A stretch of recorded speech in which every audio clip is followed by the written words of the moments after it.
Barak the Yahweh, Barak the Yahweh Shai, Barak the Yahweh, Barak the Yahweh Shai, Barak the Yahweh, Barak the Yahweh Shai. All praise unto Yahweh Shemi Al Shai Wahara Kakadash. Double honors unto the apostles of Great Millstone. Honest you brothers to be pushing the truth in sincerity throughout the four corners of the earth. So this is going to be a quick video going into the current state of affairs out there within Russia. And basically, man, the thing of war is, that's just a thing, especially on my channel that I'm always going to be getting into because that's the end game. Okay, in fact, let's start with some scriptures. Let's go into some scriptures right quick.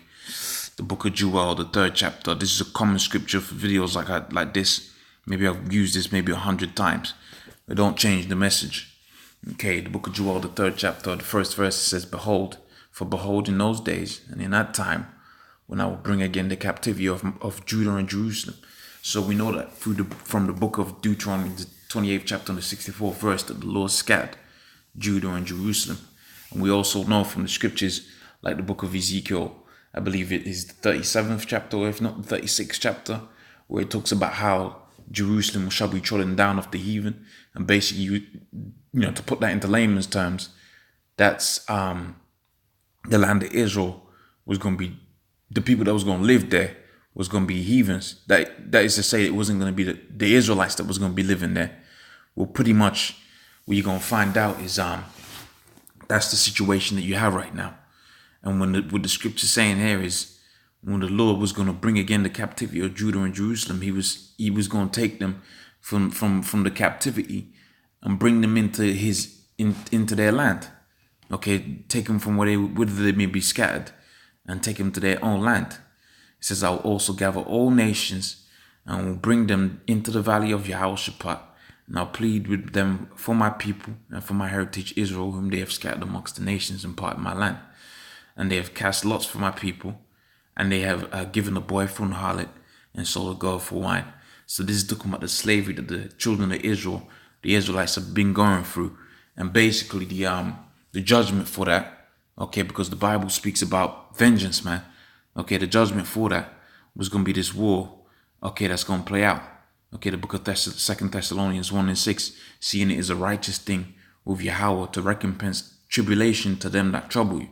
So the Lord sees it as a righteous thing to basically put hell, really for you to put hell upon the people that put hell upon you. So we was taken into slavery by basically all the nations. So the Most High was going to create an event, which is this World War III, that's going to have it to where we're the ones that's going to have them in slavery. Let's get the proof of that. The book of Isaiah, okay? The book of Isaiah. In fact, let's go to an even better one. Psalms 149th chapter, okay? Psalms 149 and 8. It says to bind their kings with chains. Okay, this is not to put some Cuban links around their neck, all right, but to rather to have them in fetters of iron, as it's going to say here, all right, and their nobles in fetters of iron, to execute upon them the judgment written. And how is this all going to start out? This is going to start out with the World War III.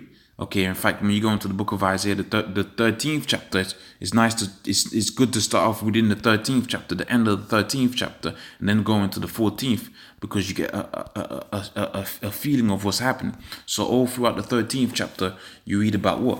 The burden of Babylon. Okay, let me, get some quick points.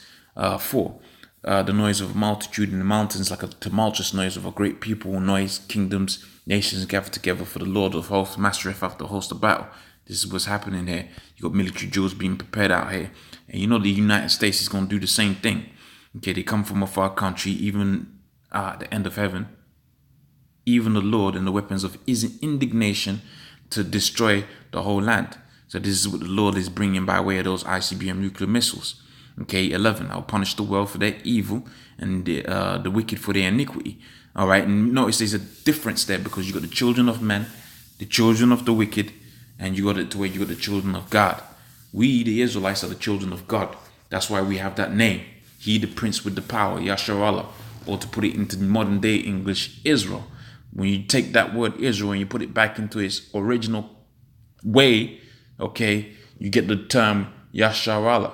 Okay, he, which is Yah, Shah, which when you go into them Asian countries, they still got that word Shah in there, and that means king. Okay, Yah Shah, he prince, and then Allah is power. He prince power. Okay, he the prince of the power. Okay, this is how we used to speak back in the day. Okay, we were straightforward.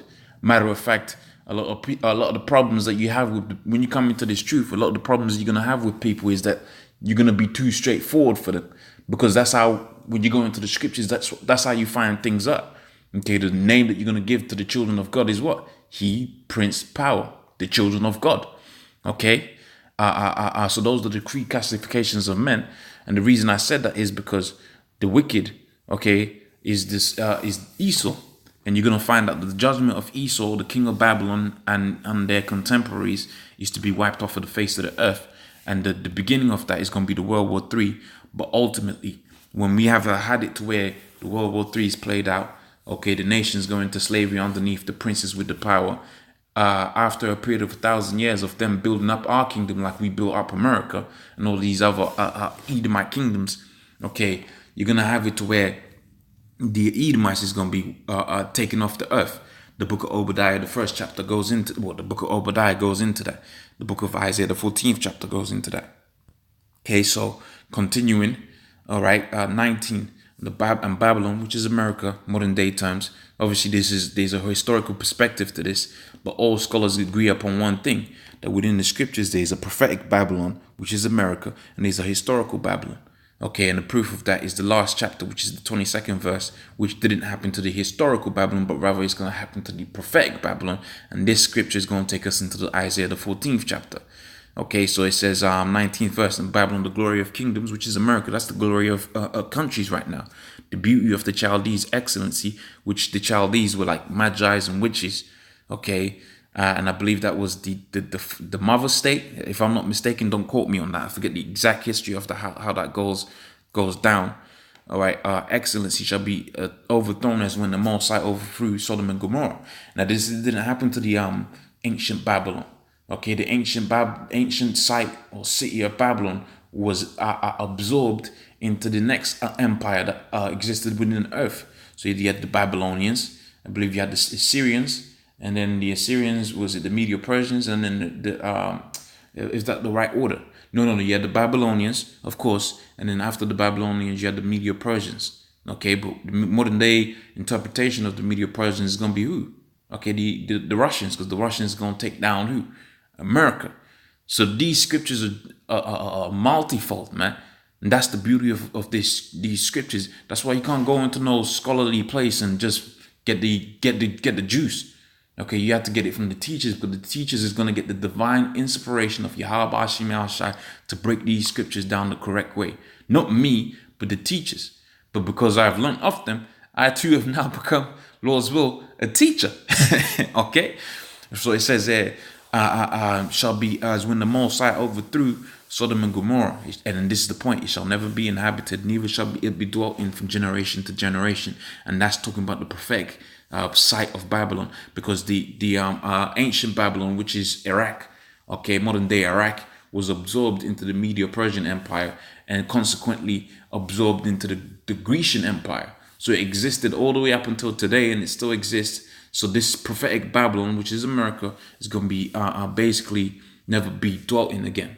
Now the 14th verse and the point, it says, for the Lord will have mercy on Jacob. So when all is said and done, you got this war that they're preparing for played out. Okay, when all is said and done, the Most High will still have mercy upon Jacob. Okay, so after you've had it to where what? After you've had it to where America is not inhabited again, it's been wiped off by way of the nuclear weapons. Okay, and you got it to where, the wild beasts and so on and so forth, all of that. Well, the question you might ask is, who's the Lord going to save out of all of that nuclear destruction? The Lord was going to have mercy upon Jacob. All right, and it says, and they shall set them in their own land, and the strangers shall be joined unto them, and they shall cleave unto the house of Jacob. And the people shall take them and bring them to their place, and the house of Israel shall possess them in the land of the Lord for servants and handmaids, and they shall take them captives, whose captives they were, and they shall rule over their oppressors. So this is what's coming in the future. Now let's hit a few excerpts from the article. It says 300,000 troops and thousands of war machines, all right, Russia starts biggest military drill in decades, and that's all pushing towards World War III. And as you've seen from the scriptures, that's a necessary event, that is World War III, in order for this salvation unto the children of God to take place, the elect of the children of God. Okay, and that goes into the book of Galatians 6 and 16. Okay, the Israel of the Most High.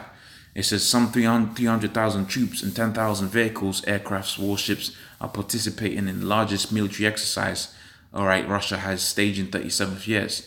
Units from China, okay, are to take part in the maneuvers as well. Okay, so that's beautiful. That's beautiful because, like they said, the war games will include, go into it. These war games, all right, these preparations for war is going to have Russian and Chinese, the Russians and the Chinese on one side, and America and its allies on the other side. So basically, that's it, Anyways, check out the article for yourselves. I'm not gonna go into all of it. Okay, my point's been made. But that's the first. That's